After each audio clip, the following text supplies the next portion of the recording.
Hello viewers, welcome to our YouTube channel. कैसे करें दीमक को control, get rid of termite by simple treatment.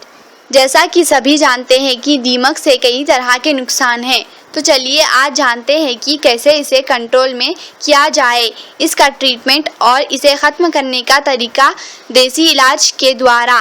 दीमक, जिसे इंग्लिश में टर्माइट कहा जाता है, ये एक प्रकार का कीट होता है जो अक्सर बरसात के दिनों में आपको घर के किसी भी पुराने दरवाजे, खिड़की, कागज़ या फिर फर्नीचर में लगा हुआ दिख जाएगा।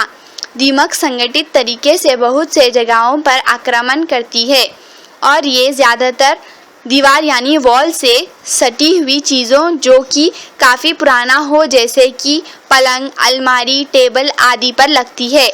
चूँकि दीमक अंधेरे वाली जगह पर ज़्यादा लगती है, इसीलिए ये किसी भी चीज़ के कोने या फिर नीचे लगा हुआ दिखाई देता है। यही नहीं, दीमक खेतों में भी लगते हैं। यदि दीमक को सही समय पर नहीं हटाया गया तो ये जिस चीज़ पर लगा है उसे धीरे धीरे पूरा बर्बाद कर देगा। आज हम आपको दीमक से छुटकारा पाने का कुछ उपाय बताने जा रहे हैं। यहाँ लगभग सभी घरों में देखा गया है कि दीमक के चलते कई लकड़ी और फर्नीचर ख़राब हो जाते हैं। अगर सही तरीके से बताया जाए तो दीमक को भगाने के उपाय को यूज़ किया जाए तो आपको दीमक से छुटकारा मिल सकता है। तो चलिए जानते हैं आप भी दीमक को कैसे कंट्रोल में कर सकते हैं और ख़त्म करने का तरीका इन आसान देसी इलाज और टिप्स के द्वारा। यदि दीमक किसी भी वुडन फर्नीचर पर लग जाए तो उसे हटाने के लिए दीमक लगे हुए उस फर्नीचर को घर से बाहर निकालकर धूप में कम से कम 5 से 6 घंटे के लिए रख दें।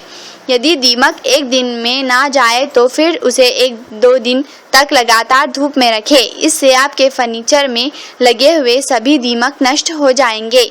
कहा जाता है कि दीमक कोई भी कड़वा महक से दूर भागता है, इसीलिए जिस जगह पर दीमक लगा हो उस जगह पर आप करेले का रस या फिर नीम का रस निकालकर उस रस को छिड़क दें।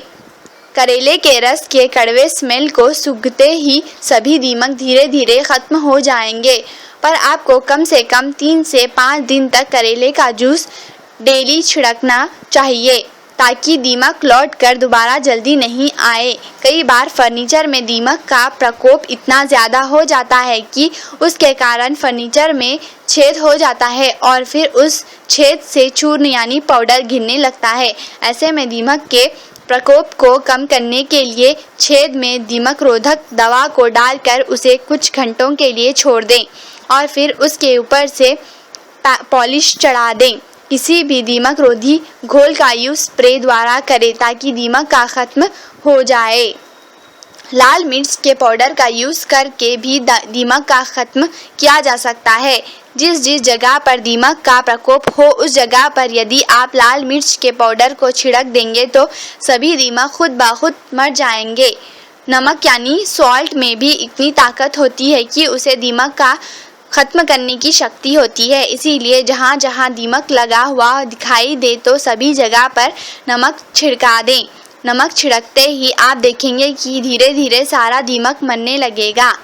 खेत में लगे दीमक से बचने के लिए खेत में कच्ची गोबर ना डालें, क्योंकि कच्ची गोबर ही दीमक जैसे कीटों का सबसे मनपसंद खाना होता है। यदि आप चाहते हैं कि खेत के फसलों में दीमक ना लगे तो उसके लिए आपको सीड्स को बिवेरिया बेसियाना नाम से फफूंदी नामक से ट्रीटेड करना होगा।